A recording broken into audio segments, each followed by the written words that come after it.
Lo vio salir del casino a eso de las 4:20 de la madrugada.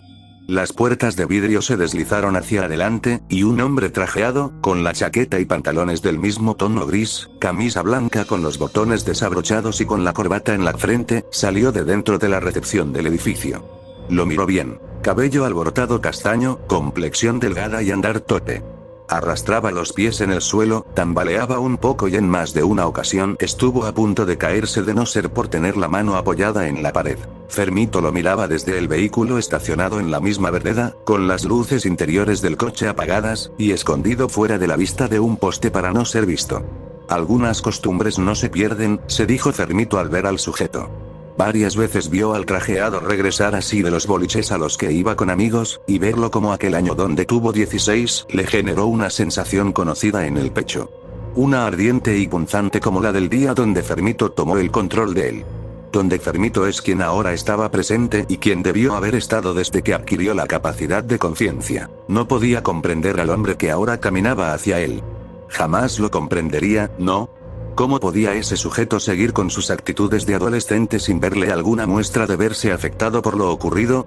¿De verdad aquel tipo tiene, como pensó en su momento, cero empatía? No lo comprendía. No lo comprenderías. Fermito solo era un tonto, perdedor en juegos de cartas y un bicho raro. Pero él era así, y su entorno lo sabía. Si se ve a un joven de 17 años sentado en el segundo patio del colegio, frente al único vestigio de vegetación en unas macetas, bajo la mirada de muchos chicos de su edad, expectantes y preparados para darle la respuesta no deseada, sino burlas, comiendo caracoles o babosas e incluso una cucaracha, seguro fue Fermito. Si escuchas sobre alguien que juntaba ranas y que se las llevaba al cobertizo de su casa para disecarlas o incluso llevarse una rana propia a su clase de biología, amén de demostrar lo comprometido que estaba con la clase, tuvo que ser Fermito. Fermito se apeó del vehículo y se paró en medio de la vereda, para ver al trajeado doblar a la izquierda e introducirse en un callejón. De la boca de Fermito salía vapor, y sus manos sintieron una brisa incómoda que les hizo introducirlas en los bolsillos de su campera. Las luces de los postes emitían ligeros sonidos, muestra de lo silenciosa y carente de almas que se hallaba la avenida. A pesar de no ver a nadie ni enfrente ni detrás de sí, debía darse prisa. Caminó a paso rápido hasta detenerse en el borde del edificio que conformaba la otra pared del callejón, y allí, asomó la cabeza al interior. El trajeado seguía con su andar atolondrado. Un paso, y las piernas le flaqueaban, o trastabillaba con cualquier desnivel en el suelo. Un joven de 18 años es capaz de soportar unos 4 o 5 tragos antes de emborracharse. Sin embargo, alguien como el trajeado, unos 17. Un exceso de alcohol podría generar alteraciones en el sistema nervioso, como entorpecer el funcionamiento del cuerpo y nublar el juicio. Sobre este último, Fermito ya se podía imaginar la reacción del trajeado al verlo. Pero, a pesar del estado atontado del trajeado, no dejaba de ser peligroso. La ausencia de razón proyectaba ideas peligrosas. Se metió en el callejón, a paso quedo y sigiloso, cuidando sus pisadas. Había botellas de cerveza, papeles, charcos de líquido de procedencia asquerosa, un contenedor de basura y un tacho de basura de hojalata. Proyectó al trajeado como una de sus presas en el bosque, cuando era niño y Fermito no estaba aún, o eso creía. Al vivir en una zona repleta de túpidos árboles, y sin metrópolis a eso de unos 56 kilómetros al norte, la fauna en el área era considerable, habitada por conejos y ciervos en praderas, ranas en zonas pantanosas y pájaros en algunos árboles, como búhos o águilas. Los seres cuadrúpedos y los anfibios se los encontraba en la carretera frente a su casa, atropellados por los coches que iban en el camino o muertos a un lado de esta. Pero su rutina favorita era irse por la puerta trasera de la casa e ir a buscar a los animales pequeños y cazarlos. Los sapos no eran ningún problema, pues solo se acercaba y los atrapaba con las manos, pero los conejos, escurridizos como son, siempre se le escapaban. ¿Cuántas veces practicó para cazarlos? Demasiadas. En cierta forma, sentía que estaba en una situación similar. Veía a un conejo grande con la inteligencia de un sapo. A pocos pasos de la víctima, sacó del bolsillo del pantalón una maza de mano. Debía tener cuidado con el golpe. Debía ser lo suficientemente fuerte como para desmayarlo y lo suficientemente acertado para no lastimarlo y que de paso se haya desmayado. Golpe seco y rápido. Levantó el martillo por encima de su cabeza. Dio un paso. Le dio un puntapié a una botella de cerveza, que rodó un poco hasta chocar con el tobillo del trajeado. Si hubiese sido una caza del bosque, su conejo habría huido por el mínimo ruido, como por ejemplo el de una rama pisada y quebrada. El instinto le dictaminaba la huida inmediata ante un peligro latente. Pero con los seres humanos era diferente, la curiosidad era su instinto. Si escuchaban el ruido de una botella, en vez de huir, se daría la vuelta para satisfacer ese impulso asesino de felinos y ver con sus propios ojos esa amenaza. El trajeado hizo eso, cara a cara. El trajeado y Fermito volvían a cruzarse las caras. Pese a los años, la presa había envejecido, como era de esperarse. Fermito también envejeció, y se puso tan delgado como su padre. Tú no eres tu padre. No hubo reacción por parte de ninguno, pero conforme los segundos se transformaron en minutos, en vez de ver la típica mirada atontada de los borrachos, el semblante del trajeado se tornó lúgubre, con los ojos bien abiertos como los de los dibujos animados, la boca entreabierta y la posible aceleración del pulso, al mirar a Fermito. Papá. Musito, no era en serio, ¿verdad? Bueno, era algo que debía esperarse. El alcohol nubla el juicio, al punto de hacer creer a la gente ver cosas que en realidad no son o de plano no existen, o son una malversación de lo que tienen enfrente. Aún así, no podía creerse semejante burrada. O tal vez, pasó tanto tiempo que ahora sí se parece a él. Sintió asco de solo pensar eso. Fermito reanudó el movimiento, pero, tal como pensó, todo vestigio de razonamiento se había ido, y el trajeado se lanzó contra él con una mueca de ira combinada con una evidente desesperación. Se abalanzó como un toro para embestir a su atacante. Sin embargo, Fermito pegó un brinco hacia la derecha y le colocó el pie como traba. El trajeado se lo llevó puesto, trastabilló hasta irse de boca contra el tacho de basura y caerle encima. La tapa repiqueteó y rodó un poco hasta caerse. También algunas inmundicias salieron del pequeño contenedor. Fermito se acercó a grandes zancadas, tomó del hombro a su presa rabiosa y lo giró para tenerlo boca arriba. El trajeado, aturdido, se asustó al ver a su atacante con la maza elevada. Fermito asió el mango con fuerza y golpeó al borracho en el costado de la cabeza, un golpe contundente cerca de la oreja, en el temporal. Ya estaba hecho. Lo tenía ahí, inerte y con un tajo del tamaño del meñique en el lado de la cabeza, que poco a poco empezó a expulsar sangre. Fermito dio gracias de que al menos no hubiese gritado y que eso hiciese que alguien pudiera escucharlo. Ahora quedaba lo importante, aunque de eso aguardó un momento mientras veía cómo el líquido negro se deslizaba y quedaba atrapado al cabello. ¿Cómo llevarlo hasta el maletero? Era la cuestión. Arrastrarlo no era viable, pese a que se encontraba a pocos pasos. Lo único que le quedaba era cargarlo, y para eso se le ocurrió sentarlo, colocar su espalda en la pared y ver cómo proseguir. Se colocó del lado de la cabeza, le tomó las muñecas y tiró hacia atrás. Por un segundo se le escapó el aire al no prever que el trajeado pesaba. No pudo moverlo más que 5 centímetros. Sin embargo, tomó un poco de aire, acomodó las piernas, asió las muñecas con fuerza y tiró. Describió un movimiento en forma de arco hacia la izquierda, hasta que su espalda chocó contra la pared. Le soltó las muñecas y le agarró debajo de los hombros, para así levantar su torso y apoyarlo en la superficie de hormigón. Trabajo hecho, ahora quedaba el siguiente paso. El trajeado le dijo, años anteriores, que, si no se fortalecían los músculos lo suficiente, levantar algo o alguien sería difícil. Fermito nunca fue bueno en el ejercicio, solo en cosas que a nadie le veían gracia o que le parecían asquerosas. Tú eres asqueroso. No obstante, Fermito no era idiota. Dejó de ser tonto hace tiempo. No es difícil, tan solo es ingenio. Cualquiera podría cargar cualquier cosa si se le colocaba en la posición correcta. Se puso de cuclillas entre las piernas abiertas del desmayado. Pasó uno de los brazos por debajo de la axila derecha y rodeó la espalda hasta agarrarle la mano izquierda. A continuación, con el otro brazo, lo pasó por debajo de las piernas, hasta cubrir las rodillas. Se inclinó hacia adelante y, con la fuerza de sus piernas, levantó poco a poco al inconsciente, hasta que el torso le cayó en el hombro. Se levantó con cuidado, y ya lo tenía cargado al estilo bombero. Dio un paso, la pierna le flaqueó e inclinó la espalda. Si daba un paso más, iba a caerse con el trajeado. Asió con fuerza la muñeca y las piernas, pisó con contundencia, tanto que los dedos de los pies se agarraron a la plantilla del zapato, y avanzó a zancadas hasta salir del callejón y quedar en la parte posterior del vehículo. Soltó por un instante las piernas para abrir el baúl y depositar sin mucho cuidado el cuerpo. El vehículo se sacudió ante el impacto, y Fermito soltó un suspiro de alivio. Cerró el maletero con fuerza y, mientras caminaba a la puerta del conductor, miró a los lados. No vio a nadie. Nadie lo vio. Se subió al coche y lo hizo arrancar. Alcanzó por la calle hasta doblar a la derecha y dejar atrás el casino y el callejón, como si ahí no hubiera ocurrido un secuestro.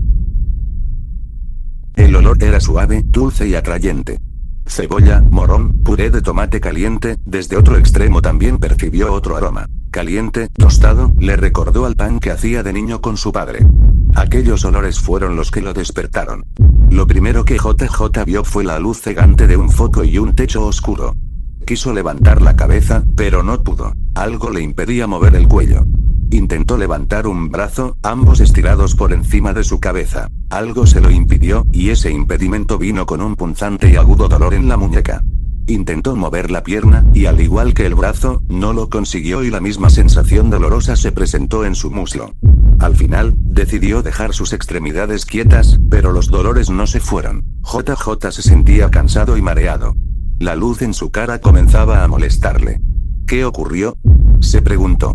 Recuerda estar en el casino, sentado en una de esas sillas giratorias de color rojo, frente a una mesa, ovalada, color verde en su interior y madera barnizada en los bordes, con un mazo de cartas inglesas encima, y un sujeto del otro lado, con traje negro y moño rojo, observando. Recuerda que luego se fue a jugar a otro juego, uno de dados. Jugó como loco ante la euforia de estar ganando desde que entró, y con ello también bebió mucho como parte de su festejo. Recuerda a lindas camareras traerle uno, y otro vaso con alcohol. Mucha gente lo miraba ante tal racha de suerte, y él lo gozaba. Luego de eso, no recuerda nada más. Tal vez se emborrachó después y por eso sus recuerdos eran tan nublados. Sospechó que tal vez llegó a tal punto de excitación que quizás se fue a uno de esos lugares privados que le ofrecía el casino, perdiendo todo el dineral que había conseguido para que volviera a manos del casino. Quizás se fue con una mujer guapísima que le vio el atractivo. Alguien guapo como él y con una racha de buena suerte y dinero, sí, seguro fue eso. Seguro estaba atado, demasiado fuerte como para provocarle ese dolor, de manos y muslos, y pasó una velada increíble, aunque lamentaba perder una parte de su dinero. En cualquier momento aparecería un sujeto con la cuenta a pagar, con esa careta estúpida de buena persona que ocultaba una sabandija. Aún así, daría una queja, ya que la cama donde se encontraba era dura, fría y plana, como una placa de acero. Ni siquiera tenía una almohada. Giró un poco la cabeza para tratar de ver algo además de la luz cegante, esperando encontrarse con una mesita de luz o un ventanal que diera a la ciudad. En su lugar, vio una pared oscura de hormigón. Miró hacia su derecha, vio una mesa metálica, lo suficientemente alta como para que no pudiese ver que descansaba arriba. Tal vez su celular o su ropa. Pero más al fondo, vio paredes de hormigón y unos cuantos objetos desperdigados, entre ellos objetos de jardinería como una máquina de cortar el césped, una bordeadora e incluso un machete viejo y oxidado. Algo no andaba bien. No era una habitación de hotel. ¿Hola?, preguntó. Un eructo se le escapó, y una peste a whisky se le impregnó en el paladar y la lengua. Nadie le contestó. Cada vez se sentía más despierto, y nuevas sensaciones le dominaron, la confusión y el miedo. Ahora de verdad sentía que estaba postrado en una larga mesa de acero, y que su incapacidad para moverse no era algo como cuerdas o cinturones, sino algo más profundo, que le perforaba la carne. «¡Hola!», chilló. Gritó unas 2 veces, con más fuerza. Trató de ver más allá de la luz al inclinar un poco la cabeza. Vio un techo de tablas de madera. Las paredes, los objetos de jardinería, el techo, el entorno en general parecía el de un sótano. Dio un último grito. Aguardó. Una respuesta le llegó. Oyó unas zancadas amortiguadas, que parecían venir desde el piso de arriba, lentas y que se intensificaban. Escuchó las pisadas a su derecha, pausadas. Parecían estar bajando unas escaleras. En eso, una puerta cercana se abrió, y los pasos se detuvieron. Trató de levantar la cabeza, pero no lo consiguió. Algo le agarraba del cuello, de textura de cuero. «Hola», musitó. Silencio. El susurro de la luz del foco era lo único audible. Los pasos, más lentos y claros, avanzaron por el suelo de hormigón. Un cuerpo alto y flacuchento se asomó a su campo de visión, tapando la luz. El rostro era difícil de ver a contraluz. Parecía una silueta oscura. Pero, conforme sus ojos se acostumbraban a esa oscuridad, observó unos ojos saltones y una mirada fría e inexpresiva. Un escalofrío le recorrió la espalda, y se puso tan blanco como el foco. No podía ser verdad. «Tú», susurró. «Tú», masculló. En verdad no has cambiado nada, dijo el sujeto con una voz lenta y apagada. Se apartó. No digas ese nombre. Vociferó. Volvió a aparecer. Lo tenía a centímetros de la nariz. El sujeto le temblaba el labio inferior. Los ojos estaban tan abiertos que parecía que se le iban a salir de la cuenca. Lo pudo ver mejor. La forma de la boca y la nariz, los ojos negros al igual que su cabello corto, y ese flequillo, parecía la imagen viva de su padre, menos por esos ojos saltones que solo alguien podía poseer, alguien que repudiaba y se apenaba de conocer. El hombre se apartó con lentitud, sin dejar de observarlo, y otra vez se fue. Tú, volvió a decir JJ, ¿cómo es posible? No es difícil de adivinar, Javi, dijo con simpleza el hombre, recuperando su tono de voz muerto, mientras arrastraba algo que parecía ser una silla. Debiste haberte imaginado que saldría tarde o temprano. Hablaba de forma natural, sin escucharse alguna clase de emoción como la ira o el resentimiento. Pero tú, la voz de JJ flaqueó. El juez dijo que eras un asesino, nuestro tío dijo que te pudrirías en la cárcel. 16 años tenía. Era menor de edad. ¿De verdad creíste que estaría allí toda la vida? Me parece que el tío Federico omitió algunas cosas. Al parecer, así era. Hace 8 años, una vez acabado el juicio, Federico le dijo a JJ que su hermano no saldría de la cárcel, se quedaría ahí. El tío hizo lo posible para darle a entender que no saldría nunca más. Un grave error. ¿Cuántos años te dieron? 12, más libertad condicional de 2 años. 12. 6 años y me comportaba bien, agregó. Fue fácil esto, Javi, tú más que nadie sabe que no soy una persona escandalosa. JJ se quedó mudo. ¿Cómo era posible que luego de tanto lloriqueo y palabrerías, su hermano no se quedara en ese lugar para siempre? Él lo mató, así lo dictaminó el juez. ¿Dónde estamos? Musitó. En el sótano de nuestra casa, respondió. Me sorprende que lo hayan dejado abandonado. Volví aquí para ver si seguías en este lugar, pero me bastó con ver una ventana rota para darme cuenta de que ya no estabas. No te culpo, ni siquiera yo vivo aquí. Durante mi libertad condicional traté de que nadie sospechase que te estaba buscando, y que no tenía intenciones de hacerlo, como se lo dije a mi psiquiatra. Me vigilaban, y seguro también a ti, lo sé. Asegurarme de que me dejaran en total libertad significaba hacer de cuenta que nada pasó. Así que, además de esos 2 años, esperé otro año más para asegurarme de estar completamente solo. ¿Dónde vives? ¿Cómo es que nunca te vi? Vivo en un barrio bajo, calle de tierra y todo eso. Trabajo de empleado municipal limpiando las calles. Las calles estaban llenas de empleados municipales, sujetos con ropa verde y gorra, que barrían y juntaban basura. Cartones usados, maderas podridas o usadas, bolsas de consorcio en zonas más transitadas. El simple hecho de saber que su hermano fue uno de ellos le hizo pensar en un hecho que le erizó los pelos del brazo. Ah, ¿alguna vez nos cruzamos? Sí, respondió. ¿Cómo crees entonces que te encontré? Fue hace 3 semanas. Eran las 5:30 de la mañana. Yo hacía mi trabajo junto con otros compañeros para luego tirarlas al camión. Nuestro trayecto a veces varía, pasando por Avenida de Lux hasta Franca, o de Túnez a la Vichy. De Túnez a la Vichy, pasamos por la Avenida Rhapsody los días martes, jueves y sábados. Como sea, la cuestión es que andábamos por ahí un día jueves, y fue la primera vez que te vi después de 9 años. Por lo que puedo deducir, vas todos los viernes y sales los sábados a la madrugada, a veces tarde y otras temprano. No tienes horario específico de salida, pero entras al lugar como a las 10 para pasar de 3, 4 o 5 horas ahí. Pude hacer mis observaciones en el trabajo y días libres míos, y observé tu patrón. Nos vimos casi todos los sábados desde ese día, y te observo desde entonces. No podía ser cierto, se decía JJ. ¿Cómo era posible que su hermano lo viera y él no? Sales borracho de esos lugares, respondió el hermano, como si le hubiera leído el pensamiento. No llegaste a reconocerme porque, seamos honestos, ¿quién se fija en un empleado municipal? Llegaste incluso a confundirme con nuestro padre cuando te secuestré hace tan solo unas horas. JJ giró la cabeza y la levantó por encima de su brazo como pudo. Su hermano lo miraba sentado, con una cara de asco, posiblemente al ser comparado con su padre, al lado de la mesita metálica. Es que, eres parecido. No, masculló, apretando los puños. No lo soy. Fermito es diferente a papá. Fermito. Desde la escuela que no escuchaba ese apodo. Se quedaron los dos en silencio, hasta que Fermito se levantó y hurgó en la mesa de metal. ¿Por qué no puedo moverme? Preguntó JJ. ¿Dónde me tienes? chilló sin miedo, y enojado. Estás clavado a la mesa, de muslos a muñecas, con barras de hierro. Y estás atado del cuello y los tobillos. ¿Clavado? Eso explicaba los dolores. JJ se quedó lívido, y no pudo articular otra palabra que un grito desesperado, y luego decir: déjame salir. Claro que lo haré. JJ se quedó mudo. Si lo iba a dejar salir, no tenía sentido que lo hubiera clavado a la mesa. Estaba seguro de que... Pero antes, tienes que hacer algo. Sí, eso. JJ colocó la cabeza en su posición y cerró los ojos.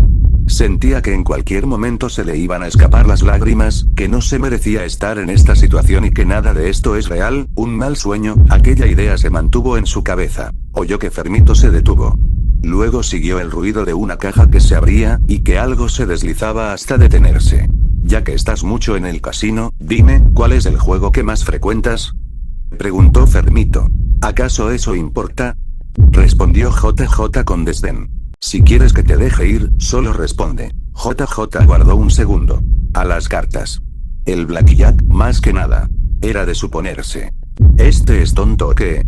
Fermito se sentó en la silla y extendió el brazo hasta la cara de JJ, tapó la luz del foco. Sostenía algo rectangular del tamaño de la palma de la mano. Había un dibujo. Era algo circular de color amarillo, y dentro, una mujer con corona roja y lianas verdes en la frente. El círculo estaba adornado con lentejuelas azules, verdes y rojas. Parecía una moneda grabada con el rostro de esa mujer.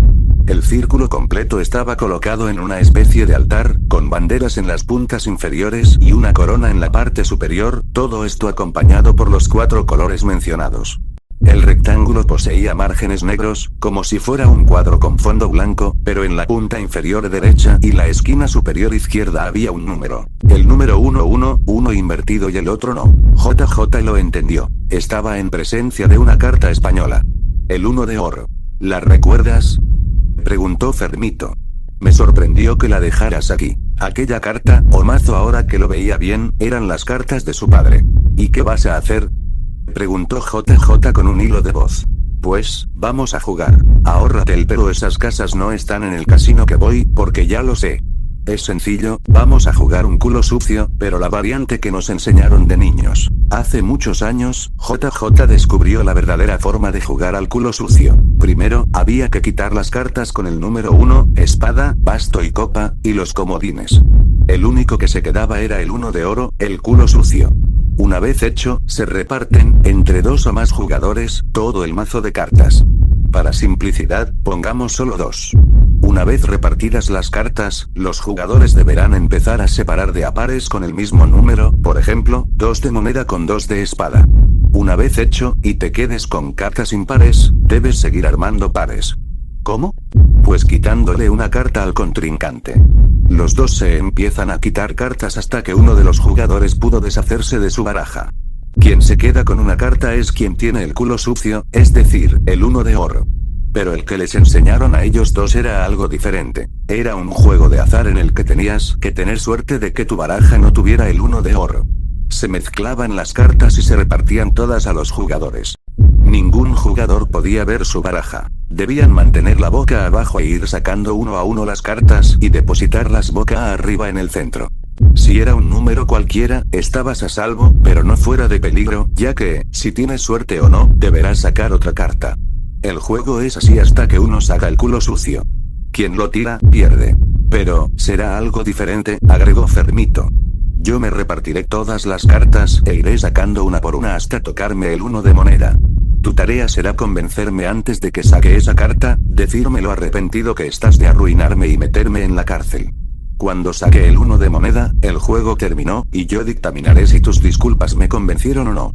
Tómalo como si tuvieras un temporizador que en cualquier momento sonará, como una bomba a punto de estallar. Mientras Fermito decía las reglas, mezclaba las cartas con movimientos rápidos de manos, pasando una baraja pequeña encima del mazo o entre medio. JJ seguía con aquel pensamiento desesperante. Tal vez estaba en una auténtica y castigadora pesadilla, una horrible. A lo mejor todavía seguía bajo los efectos del alcohol. No por nada el dolor de cabeza persistía y aún se sentía mareado. Apretó los ojos con fuerza, se dijo a sí mismo, una y otra vez, que se hallaba en un mal sueño. De acuerdo, musitó Fermito. Dejó el mazo en la mesa metálica. De repente, se quedó callado, algo que incomodó a JJ. Oye, concéntrate si quieres sobrevivir. Le dio unas leves cachetadas en la mandíbula. JJ se estremeció ante el contacto. Tú no eres real, musitó con desesperación y casi una súplica de que así sea. Estoy borracho, seguro. Debo estar durmiendo en un callejón, en una suite VIP con una mujer tetona. No escuchó la voz de Fermito, pero sabía que seguía ahí, cerca, por su respiración. Se oyó un movimiento, pisadas, y luego el revoltijo de objetos metálicos. JJ seguía aferrado a su creencia. Los olores que percibía, todo el dolor en su cuerpo y cabeza, el mareo que sentía, todo era parte de la pesadilla más real que hubiese experimentado. Pero, ahora que estaba consciente de que se encontraba en un sueño, ¿por qué no podía despertar? Uno, al estar consciente de ello, es capaz de hacer lo que sea. Experimentó pocas veces estar en un sueño y saber de ello, y hacía toda clase de locuras que se le ocurrieran. Era un dios en sus sueños. Pero no pasaba nada. Despierta, se decía hasta el hartazgo. Haz algo, estás en un jodido sueño. Mátalo, despedázalo. Haz algo. Abre los putos ojos. Sus pensamientos se vieron interrumpidos al sentir un pinchazo en su costilla derecha. Soltó un grito, dio un brinco y abrió los ojos. Sentía una terrible punzada que se retorcía en su cuerpo, giraba de un lado al otro, como si le escarbaran la piel, la carne hasta llegar al hueso. Un objeto. Soltó un chillido, se movió en la mesa. Los muslos y muñecas le reprocharon el movimiento con un pinchazo extra. Dolores repartidos en todo su cuerpo. El objeto en su interior dejó de moverse y abandonó el agujero que le hizo. JJ dejó de retorcerse y se quedó ahí, quieto, resollando, con falta de aire y las pulsaciones al tope. Fermito se inclinó y acaparó la visión de JJ. Mostró en su mano derecha un objeto delgado, como una ramita, con una parte afilada como un mini cuchillo. Por su forma y tamaño, era un bisturí que goteaba unas gotas negras. Escucha bien, JJ, debes enfocarte si quieres salir de esta. Es fácil, solo pide perdón por todo. Deben ser las disculpas más sinceras posibles, ¿sí? Esfuérzate. JJ no respondió, se quedó con la vista clavada en el objeto punzocortante hasta que le fue arrebatado de su visión. Temblaba de pies a cabeza, tenía frío y estaba ya incómodo. Le dolía el cuerpo, pero no por las barras o la reciente abertura que le hicieron, sino que sentía todos sus huesos y espalda contracturados. No era consciente de la cantidad de horas que estuvo ahí echado sin moverse, y de repente. 11 de espada, anunció Fermito. 5 de copa. 6 de espada. 9 de espada. Sin previo aviso, el juego comenzó. Trató de pensar en algo, pero la voz de su hermano no lo dejaba pensar. Lo ponía más nervioso saber que en cualquier momento el culo sucio aparecería. Fermito, fue capaz de decir. 9 de oro. Fermito. De verdad, perdóname. No debía haber dicho que mataste a papá. 2 de oro, cerca. ¿Está enfermo? No, por favor. Chilló JJ. Te tienes razón. Fui una mierda contigo. Jamás debí ponerte ese estúpido apodo. 2 de copa, siguió Fermito. Y no debí decir que para que encajaras con nosotros debías comer bichos, y no debí decir que se burlaran de ti después. 12 de espada. Fue mi culpa. Lo admito. Eras inocente, de verdad lo digo. Tenía miedo de lo que podían hacerme si. 2 de espada. Ya basta. Vociferó. Detén esta locura. No le diré a nadie que me hiciste pasar por esto. De verdad lo lamento. 7 de basto. David, para allá. No me llames así. Rugió Fermito. Le dio un golpe a la mesa y se levantó de su asiento, tirando la silla. Los dos se quedaron en silencio. JJ por el potente grito y Fermito tratando de recuperar su tono impasible. Fermito recompuso la silla y volvió a sentarse, para después. 8 de copa, volvió a decir casi sin entenderse, apenas levantó los labios por el nerviosismo. 4 de oro. Perdón, susurró JJ. Pero, debes parar. Debes detenerte. 5 de espada.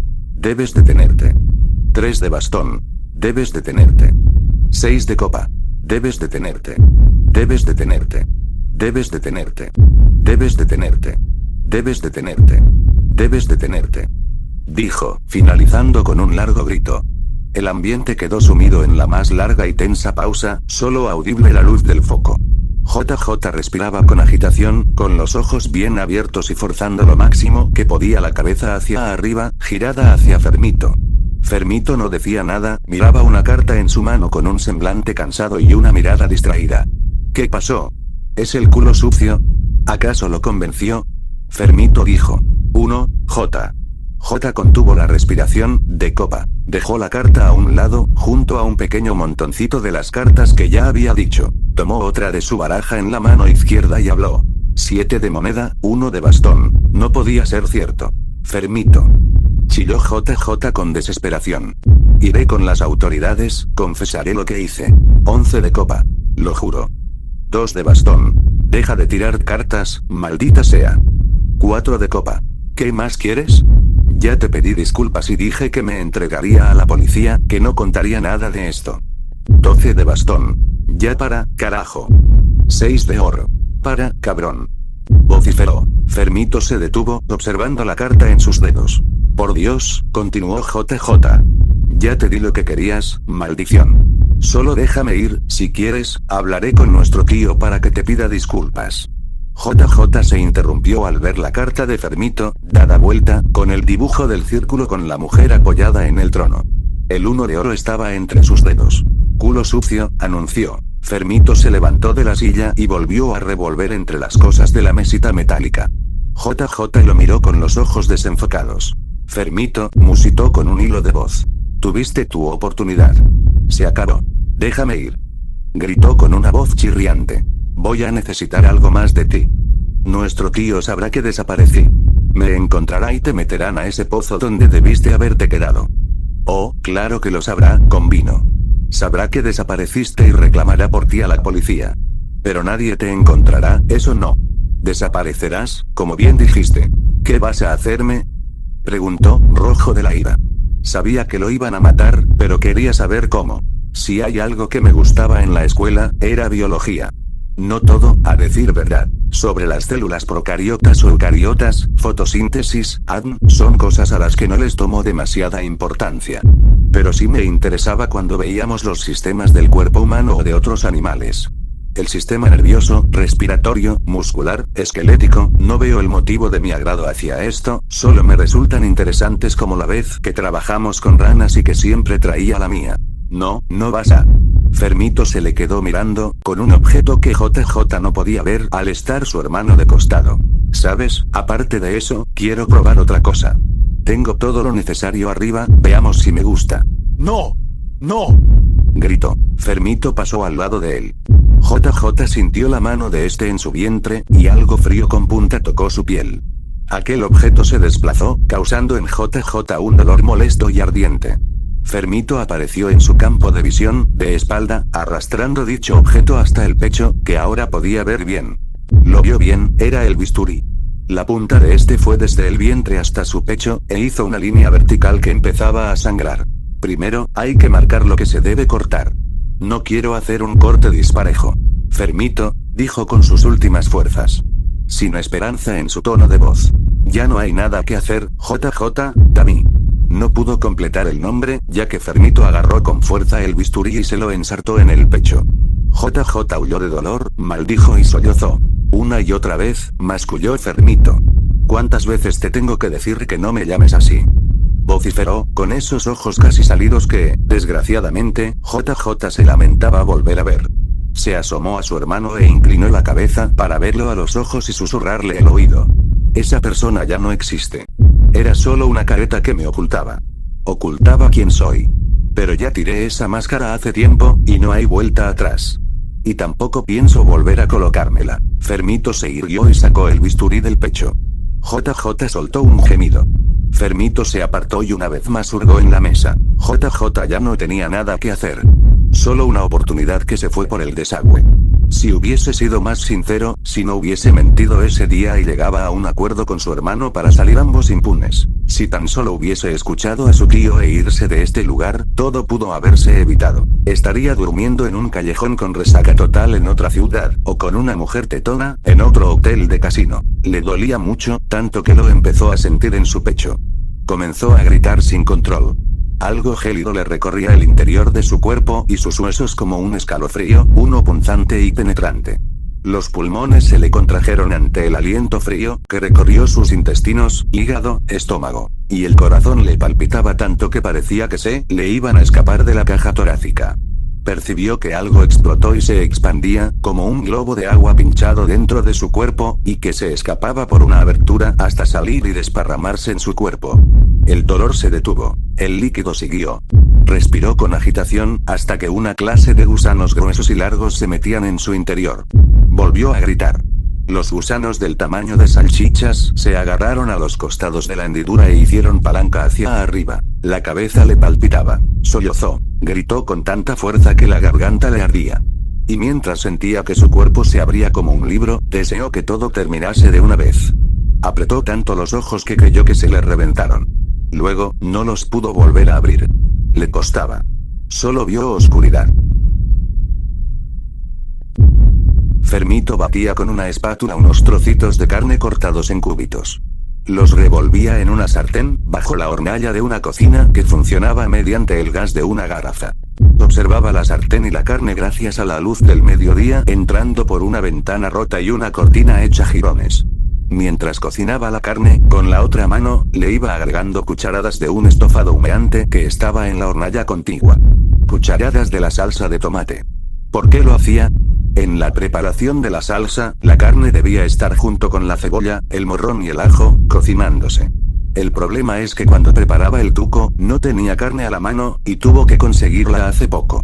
Preparar la carne aparte e ir colocando cucharadas del estofado ya hecho hacía que los cubitos rojos agarrasen gusto. Con la carne lista, la depositó en la olla con el estofado y la revolvió con el cucharón.